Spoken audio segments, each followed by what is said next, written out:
Hello and welcome to another episode of the GC Sunscast, episode 42, and it is the buys. Now, there's not much to talk about this week, but we will soldier on and find something amongst the hay pile. My name is Shane, I'm your host. Joining me on the phone is Tom. Thanks for joining me, Tom. Yeah, g'day, Shane. Yeah, and we're both a bit worse for wear lately, aren't we? I'm still suffering an eye issue, and it sounds like you've had a bit of a cold. Yes, you're the quintessential one-eyed Suns supporter this week, and yes, Arrgh, I'm a pirate. Yes, and winter has come. I reckon we had about 1 week of autumn, and now all the leaves are falling off the trees, and it's bloody freezing. It is bloody cold. It's we've actually had a break in the weather up here where I am. It's been pissing down rain most of the day. So that's good. It shouldn't interrupt the quality of the radio, but our lack of preparation from being a bit under the weather might. Let's start off by doing what we do every week and thanking our Patreon donors. So, Old Soul, Jack Stad, Paul Vosti, Tom Kim, Chris Moore and James Wood, thank you for your donations and for keeping this show going. We'd also like to remind everyone we've got a donation offer. Anyone that donates over $30 for the month of June will be offered a GC Sunscast shirt. So jump on board, do that, and we'll get in touch with you on where we can send the shirt and the appropriate sizing. If you haven't seen the shirt, it's up on our Facebook. It's essentially just a white polyester sports shirt with the GC Sunscast logo printed on there. And we've got our favourite little fan in the background of yours, Tom. Oh, yeah? Who's that? I'm not on that page. No, the voice in the background there, your little girl. Oh, you can hear that. Yeah, gee, such a good microphone. Look, if she's singing, that means she's very happy. So I dare not disturb her. Listeners will just have to shut it out or listen along, factor it in. Although now I think she can hear me talking about her, so that she stopped. Just the way kids are. All right. Well, I'm not quite sure what we've got in store today. Let's start off by talking about the Allies game, because the under-18s played this weekend, Tom, and you've got the lowdown. Yeah, they did, and it was an interesting game to watch. Of course, these games are all live streamed, so with no AFL and no NEFL, it was just the thing to be able to watch a game. And you know, these guys are a lot of them are playing a bit of senior footy already, because they're all, especially the Allies players, they're all playing NEFL already. So it was a good game to start with, and it was great to see all the Gold Coast guys in there, because we had 5 players in this game. The previous game we only had the 2. So Josh Gore was in amongst it. He kicked a couple of goals and probably could have kicked a couple of more. He was looking very lively small forward. And a bit of the buzz around is that small forwards kicking goals at this time of the year, their draft stocks really shoot up. So he's doing himself plenty of favours. Of course, Conor Bednarik, he's just one of the best players in the Allies team. So he was leading from the front, getting amongst it. His name was getting called out left and right, and he was just tackling all day. It was just great to see. And Dirk Conan was named in the best, playing as a bit of an intercepting key defender. Clunked a few marks and got things going forward again, and was always looking pretty dangerous. So it looks like he's booked himself a couple more games in the series. Ashton Crossley was very solid, picked up a lot of clearances, a lot of hard ball gets, and was really getting in under the packs. And Ace was just everywhere.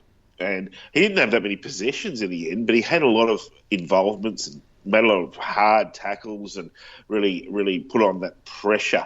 So his pressure acts were the most outstanding feature of his game.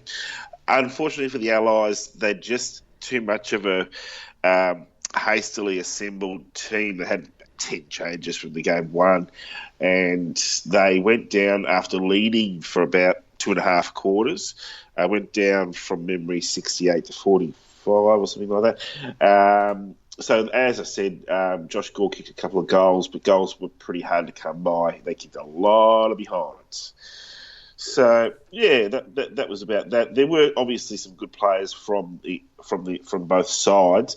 The best players from the Allies who weren't Suns players are going to other academies, so not really worth mentioning too many of them. But yeah, Tom Green's probably the one that you would say from GWS that if they didn't want him, he's probably going to go in the top 10. So yeah, good quality game and more competitive footy from the Allies. So look forward to seeing them. It's not good news. The other news to come out of it is the Allies ruckman injured himself, which is probably good news for Matt Conroy, who is of course the next in line ruckman and played a pretty decent game in the big loss that they had first up. Yeah, he was a key ruckman last year, wasn't he, for the Allies? Yeah, and back this year, and ruckman, as we know, they take a lot longer to develop. And Matty, he's played in the Quaffle Grand Final last year, played in lots of national championships. He's been in all the development programs for Talls in the AFL Academy, so he's definitely on the radar. He had a really good NAB League series, and he was just there's just rotated for this game. He doesn't mind a shot at goal either, and I've seen him live, and he can bang him in from outside 50. So as a ruck forwards, a second ruck option is he's got that versatility. Some rucks just don't know how to play around the ground. He's one of those guys who could take a great mark, kick the ball decently, even though it's a long ball drop. He's pushing 200 centimetres, possibly still growing, these 18-year-olds, 19-year-olds. So, yeah, it's looking good for those guys. I can't really see any opportunities for any of the other Gold Coast players who are in the academy squad because they're bottom age. So maybe by the fourth game, we might see Alex Davies and Jack Johnson get in there, but we'll wait and see.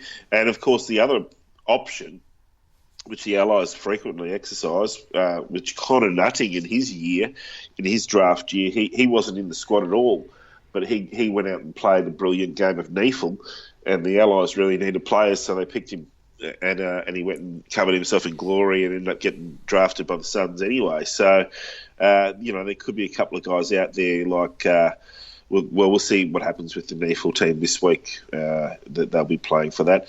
So, yeah, I wouldn't expect that our 5 guys will be getting dropped, maybe one of them. But, it sounds like they'll be pretty busy in the next 2 weeks of action. Of course, the national championships wrap up the weekend after this. So the Allies have 2 more games against South Australia and Vic Metro, which sounds very ominous. But actually this year, Western Australia and Vic Country are the 2 teams to watch. So we have a chance of winning at least one of our games. Well, that's pretty good. There sounds like we've got a bit of talent coming up into being draft eligible. A couple of Suns Academy boys this year. Badarik, the number 1 target there. So if you are into the youth and the development of some of the younger footballers, seems like paying attention to the Allies games is one of the necessities to see who's coming up through the ranks and could be a Sun in the future years. This is exactly right. So the just a quick rundown of what what we think we know is that Connor Badarik's been predicted as maybe a first round draft pick. So we hope maybe he slides through to the second round and we can get him cheaply because we can match a bid on him.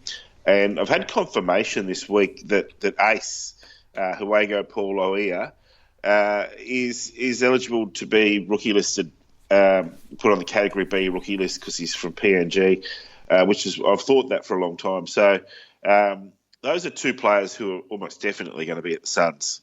And of course, Conan and Conway, who we talked about, those 2 are under 19, so this is their last chance to be drafted.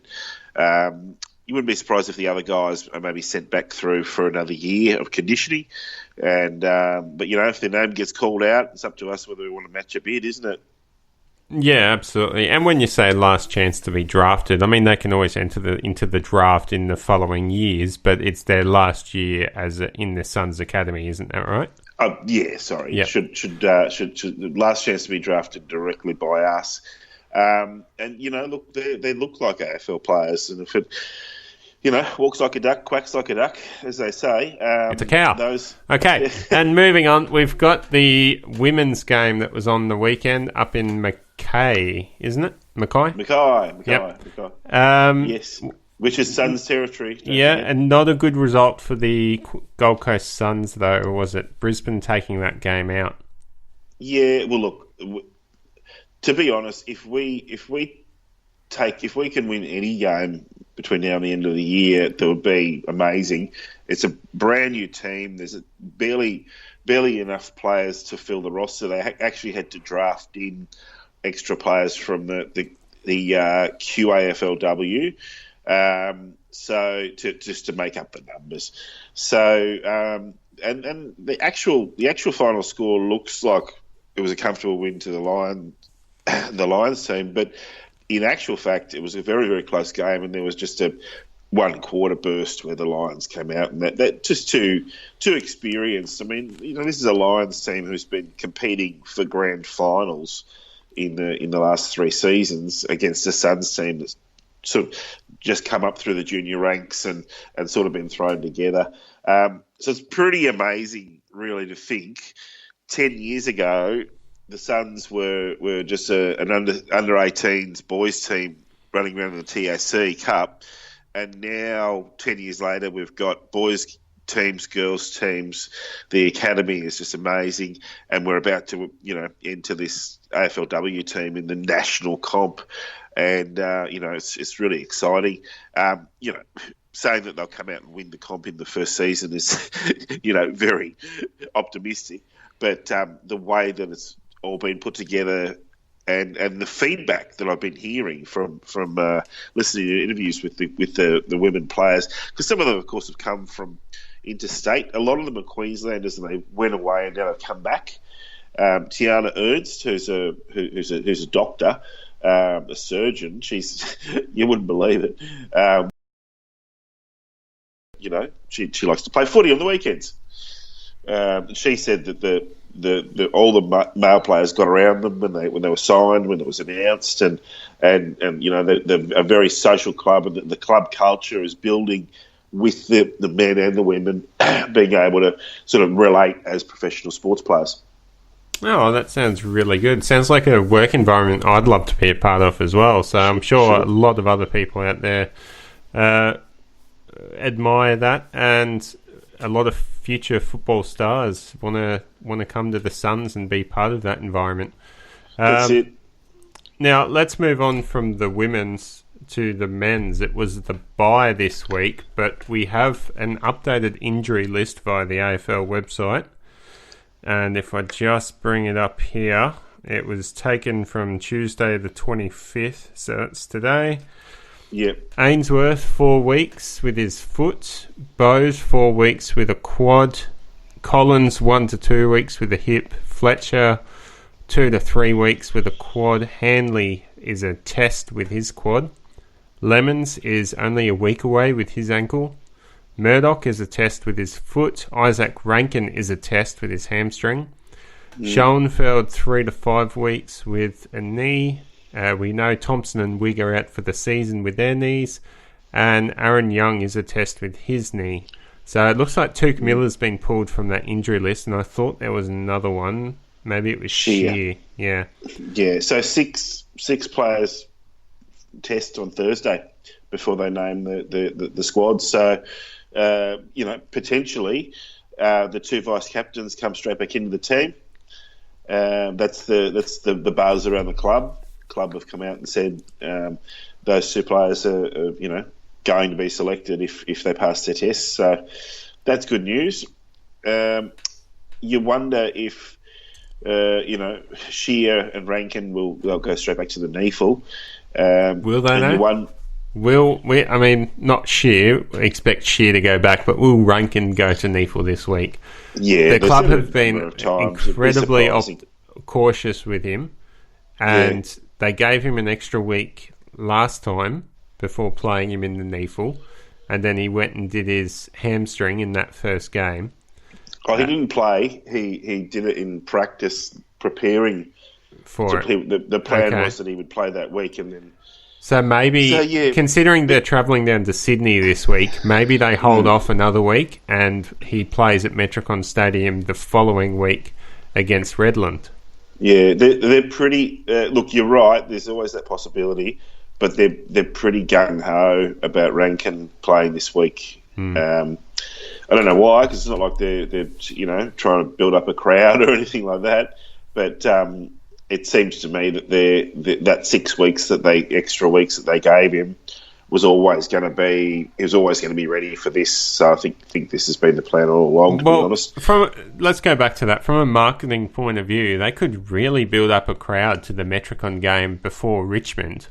Because it looks like, I'm not 100% certain, but looking at the NEFL schedule, it looks like that Gold Coast versus Redland game is at Metricon Stadium and looks like it would be a curtain raiser to the Gold Coast Richmond game.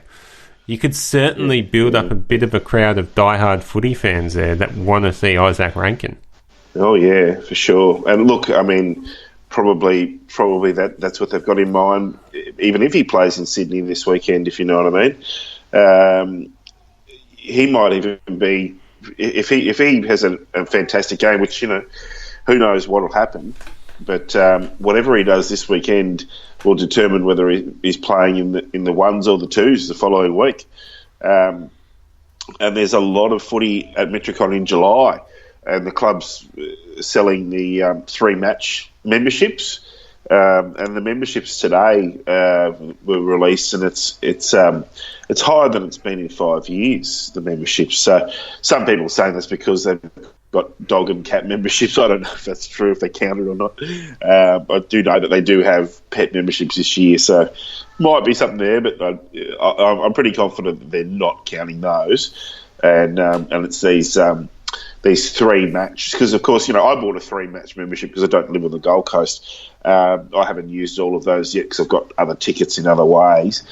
But a lot of people would have got their 3-match ticket, and they decided that they're quite into the team this year, and they're interested in going and seeing the team and supporting the team. So good to see from the membership front. You don't normally get a team that's lost 9 games in a row and they're still selling memberships in the bye week of the season. So I think there's something going on with the marketing there. You're right, and yeah, like I said today, they've come out and it's on the AFL website that Rankin's playing this week.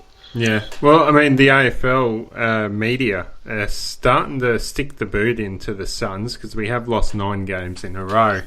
I'm pretty sure I've seen the old argument of moving to Tasmania pop up and the relevance of the Gold Coast Suns. I can't believe we're still having those sorts of conversations. They're pretty much dead and buried, aren't they? Like, have they not discovered that there's actually a market up here for football? It may not be the holy grail of Melbourne, but it's certainly something to hang your hat on. And the AFL is attracting 10 times more of a presence up here than even what the NRL is. Yeah, look, they really don't. It's a bubble.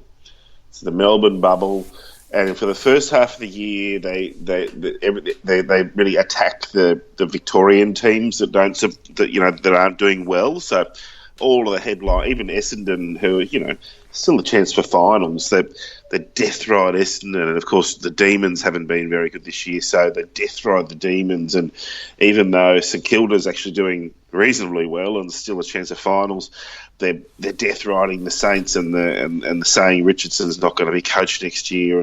And when North Melbourne didn't start well, it was the media pretty much who got Brad Scott fired, because they're just in this bubble. And Sydney loves it because they're outside of the bubble, so it doesn't matter. They don't care what's written about them. Brisbane's enjoying it this year because they're only getting good press because they're not in the bubble. But there's also a little bit of a bias towards Brisbane because they're kind of seen as sort of half, Fitzroy. So yeah, a lot with probably the last 3 weekends we've had. Excuse me. We've had various teams having buys, and so without the Gold Coast actually playing, that's been time when they've pulled out the dusty old arguments and saying, oh yeah, time to review the Suns. Oh, they haven't won anything for 9 games. I think the difference is that it's not like the Suns have been getting beaten by 12 goals every week, and that's what the club's aim has been. I mean, if the side could win a game by more than a goal, then the percentage will look better. But it's been those margins that have really been reined in, and being in games for 3.5, 4 quarters. This is what we can see, but they're blind to it. They are blind to it. And it's not even like it's hack journalists. It's the big leading journalists. They all have their stupid little, Sun story in the drawer for when it becomes a popular talking point again. I think it's also an issue. They don't get much exposure to Suns games down there because I think free-to-air, if I'm right, only had 1 Suns game this year on free-to-air in Victoria. And I think this might be it this week. Yeah. But, you're right. It's all on like the it's all on. You can watch every game, of course, but you'd have to go looking for it. And certainly on free to air, it's on the second channel at 7.2 or whatever it's called. So yeah, all they were looking at is looking who's leaving the Suns, and they recognise a lot of those names because they're good players. So they didn't know any of the names coming into the Suns, so they didn't know. And probably fair enough that we didn't really know either. But it's a better team this year with what's there. And I don't know. Listening to the commentators, they seem to start. Like Dermot Brereton used to be a classic for knowing nothing about the Suns, and he's actually been the preferred commentator for the Suns this year because he's gone back and he's learned a bit about the players and crowds, listeners love him because he can actually tell you who Goober Crossley is or who this new player is, and he's actually getting their names right during the call and correcting the other guys. I remember him correcting Took Miller's. It's not that hard, but So, I will say that there's some parts of the media who are sort of waking up to it. But, yeah, it's just going to be the same forever because the other thing with the Victorian media is that because there have been so many teams in Melbourne who have been touted as relocation and they've seen it. They've seen Sydney the South Melbourne go to Sydney and Fitzroy go to Brisbane. And Hawthorn almost merged with Demons, Footscray almost go broke, and all that kind of stuff. So the media is very much on the side of all of the teams that are there. But I think we all know that North Melbourne's going to eventually increase their presence in Tasmania and be the Tasmanian team. So talking about the Gold Coast getting relocated there, Tasmanian Suns, come off it. I mean, Hawthorn could relocate. They're on the way down, and as Wayne Carey alluded to on commentary the other night, it was Jaeger O'Meara would probably be looking around going, I'd be better off staying, referring to staying at the Gold Coast Suns. So that was a bit of a clip, wasn't it? I think so, yeah. And I mean, the obvious ones, Caddy and Prestia, getting a premiership at the Tigers, they feel like they're in a better place. You look at Charlie Dixon; he's been injured more than he's been playing since he went to Port. And Bennell suffered another serious calf issue this week, I think it was. Yeah, Aaron Hall's done for the season. Kolajasny's probably never going to play again because of concussion. The list goes on. There's not a very happy next step for a lot of Suns players who do they want away and then they find themselves playing VFL pretty quickly. Well, on top of the media speculation and bashing of the Suns, we've also got a few less credentialed media outlets or people on social media spruiking about certain players that are looking to leave the Suns, and a lot of it is garbage, so just be mindful of that when you're seeing these sorts of things. Recently we had one article claiming Jack Martin was going to the Bulldogs. Quite possibly. We don't know what Jack Martin's planning on doing, but it also went on further to claim that Braden Fiorini was looking at getting out of the club, and he's one of the most dedicated Suns players at the club that I know of as far as driving culture and driving the direction of the club. And from all reports, he's 110% committed to that football club. And that's backed up by family members as well that we've spoken to. Yeah, he's not going anywhere except maybe into the leadership group. He's a required. He's under contract. He's required. He's committed, and as far as that old thing of players who leave and complain that they weren't developed well enough, well, Fiorini doesn't have any concerns there. He's probably been injured a fair bit in his career, but I mean that seems to be at the Suns. We seem to sort of not mollycoddle them, but we seem to give them plenty of time to recover from their injuries. Whereas other clubs simply just say, look, you're playing and you're going to play through those injuries because, you've got to be tough. And we don't do that way. And I think that's what set him up for such a good year this year, because he's just knocking the lights out, isn't he? He's getting 31 touch games. And, if he's doing that now, imagine what he's going to be like in 2 or 3 years when he really hits his best years. So, yeah, Fiorini's not going anywhere. Having a great year. Jack Martin has been linked with, I think, every single club in Victoria, but he's not even from Victoria. No, he's WA, isn't he? Yeah, and when we went to WA last year for the back-to-back games, after the game against Fremantle, he described the crowd as very hostile, and he sort of looked a bit shell-shocked. He played a good game, but the Fremantle players and crowd were brutal, and you wouldn't even be surprised if there was a bit of racial undertones kind of going on as well. I mean, you'd hope not, but he didn't strike me as the kind of person who was jealous of the home crowd who wanted to go play for his home state. He seemed like someone who was heading for the airport to come back here. So yeah, we could probably have a whole show about Jack Martin because his form this year has been really jagged.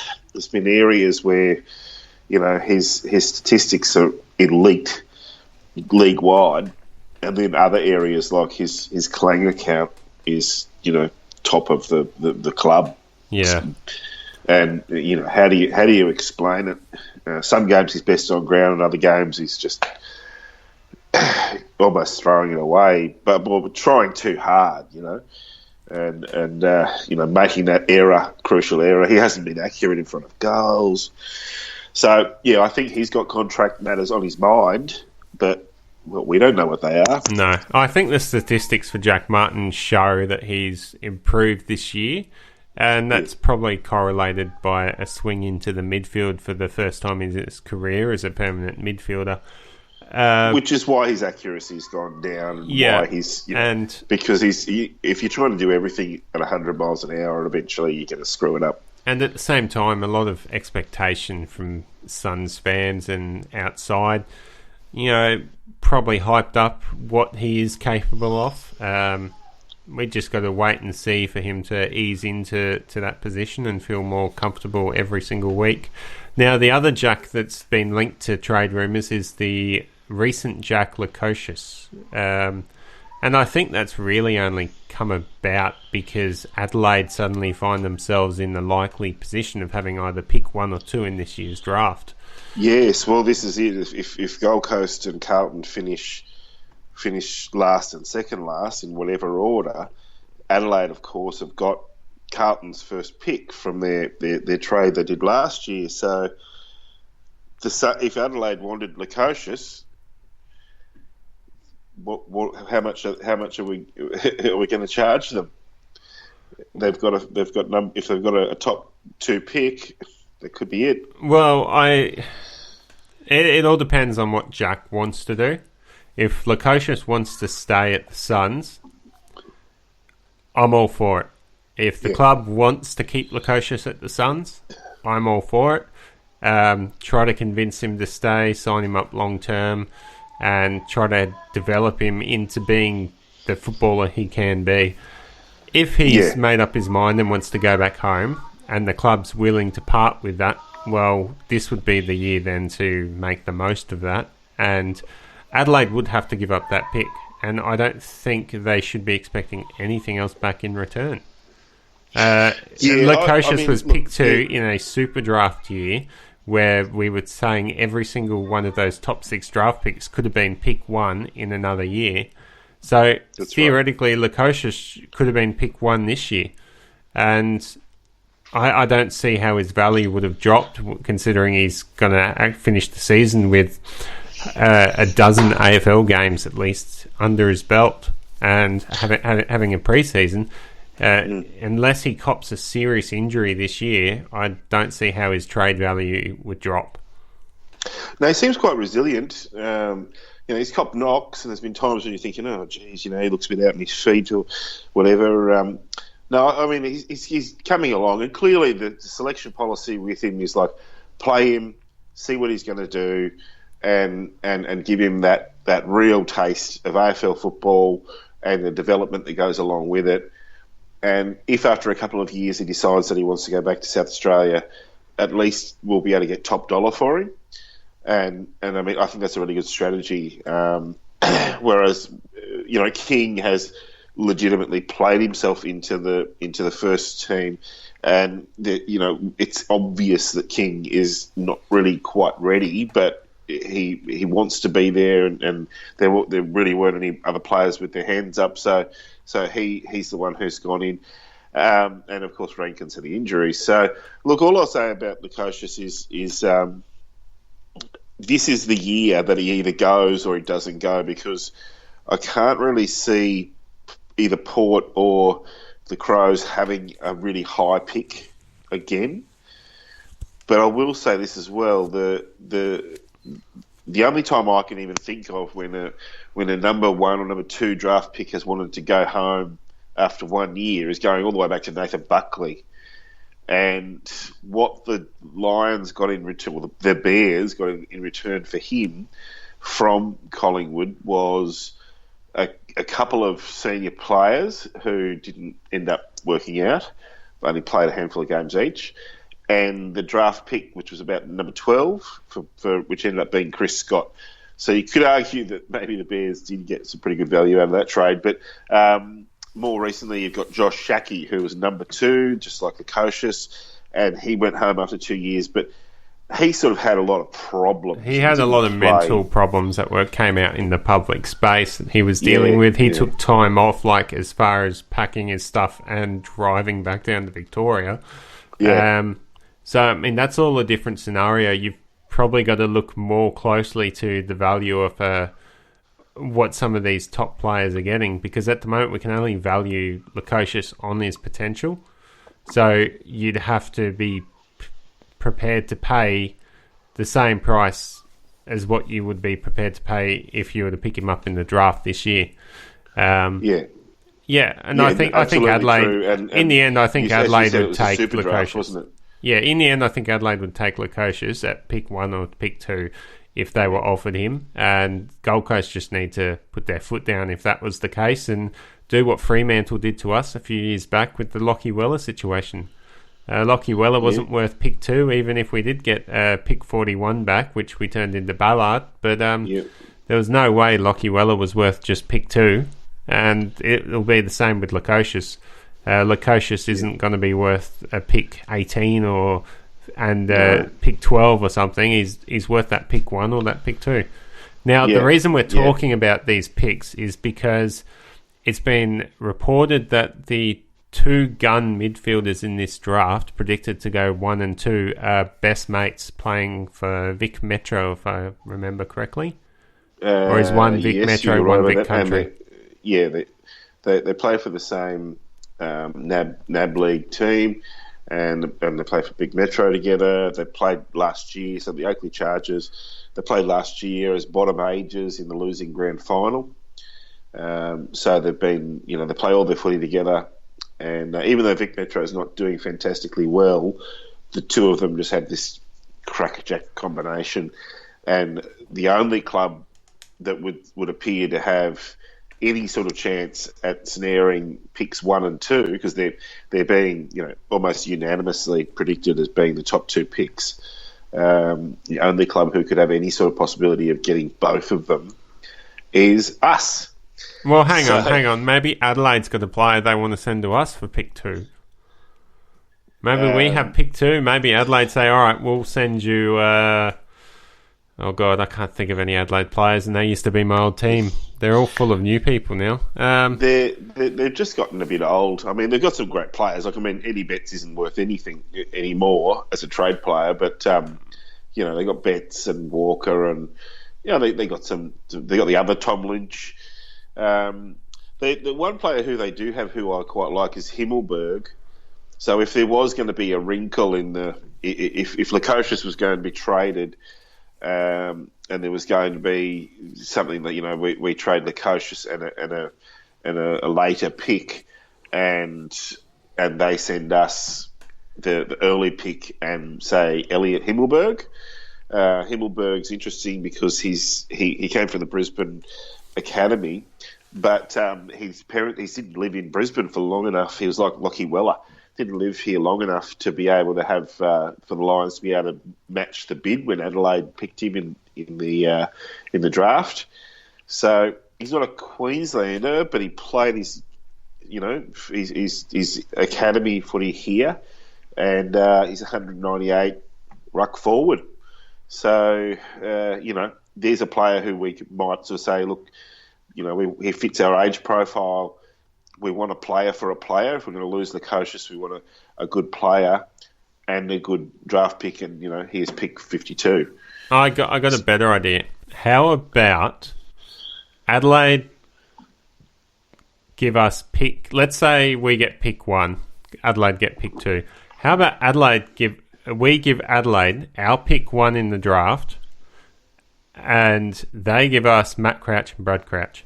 And we keep Lukosius. Then they can pick up the 2 young kids, and we've got the elite midfield ready to go for next year. I don't think that they'd ever pick up the phone again. It's pretty good for us, isn't it? The fact that they got both of those brothers is just incredible. They do have they have one of the best recruitment teams around. Look, I having seen Rowell and Anderson, who are the players we're talking about, Matt Rowell and Noah Anderson, they're worth waiting 3 or 4 seasons for them to fully mature. They're worth bringing in now together, and whether they play from day one or not is up to them. But they're certainly worth it. But of course, Suns have this history of bringing in this brilliant talent, and then they want to go home after a few years. So it's always going to be a problem, isn't it? When it gets right down to it, I don't really want to give up Jack Lukosius, because he does have so many things going for him, and he's only going to get better and better and better and better as he continues down his career. So and we love him, don't we? I mean, we were hoping we'd pick him way out, this time last year. Yeah, I'm a big fan of Lukosius. I feel like whenever he's got the ball, he uses it really well, and his kicking, his pinpoint accuracy kicking into that forward line is really something special. We've seen it a few times, and you just sit there going, this kid's only playing his 5th or 6th game of AFL football, and he did that. That's pretty special, sort of a pretty special ability, and something the Suns don't have much of. So that's right. I think we need to hold on to Jack as long as possible. Yeah, and with the kind of forwards that we've got, a lot of them are young. So if we've got a combination of Lukosius and Rankin to be able to unleash, the the countless times when they were playing together for South Australia, it would be, Lukosius would be setting up the play and just put the ball in just the right spot, and Rankin would either go up for a specky or mark it over the back of the pack, or it was quite often the two of them. You'd hear Lukosius' name called, and a couple of seconds later, Rankin's kicked a goal. And that's probably the other thing. We're probably not seeing the best of Jack, and when Rankin gets out onto the field, we'll probably see a better side of Jack. Isaac would probably make Jack look a lot better. Yep. So he's just a freak, and having such a good user of the ball to deliver the ball to just like Rankin is Eddie Betts. Rankin is Jason Ackermanis. Rankin's one of those kids who he's just got this sixth sense for football. And I've even seen slow motion footage where the ball comes up to his hands from the ground, and as he's in mid stride, he's looking around for what he's doing. This is all in slow motion, and his hands are automatically moving the ball into a position for him either to be able to hand pass or to kick. And they showed it in slow motion, and that's just nature. That's natural. Like he's just had a ball in his hands for so many years, and that just comes second nature to him. So he's just going to be amazing. If he's in the NEFL team for a few weeks, I'll probably be just watching the NEFL for a while. Give the AFL a miss. Can't wait for him to debut for us. Yeah, same here. All right, well, that just about does it for this week's episode, Tom, unless you've got anything you want to quickly add. Well, I mean, we are playing Sydney this week, and I'd like for Sydney to become the Suns' bunnies. That's my ambition for the foreseeable future. Just a couple of things. Buddy Franklin will not be playing, and our last episode we wondered who would match up on Buddy. Answer is we don't need to worry about that. So you kind of, do you think we'll go in with our three talls in the forward line and a bit of an underman, well not underman, but shorter back line? Very hard to say. The coaching and selection committee haven't got a great track record of making huge changes. However, after the bye, with the potential players that we could be getting back into the side, I don't know. I really don't know which way they're going to swing. I'd like to hope blokes like Sam Day and the guys that came in for their first game against St Kilda remain. And, I like the idea of the three-pronged forward line. I think it suits Wright, Day, and even Witts better, having all those blokes playing in the side. Yeah, and, well, look, Sydney's down to their bones on ruck. You probably didn't watch it, but the Sydney game, which is another weird Sydney game, but and a kick. I don't know if you saw it. The kick for goal.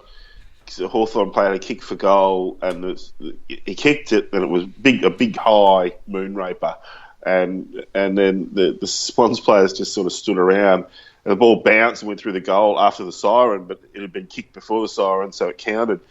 Anyway, their big ruckman is injured. He got concussed in one of those ways where you see him, they're obviously reeling around, they're concussed, but then he was arguing that he was going to be right to go back on the field, and if he's concussed that badly, he's probably going to miss a week.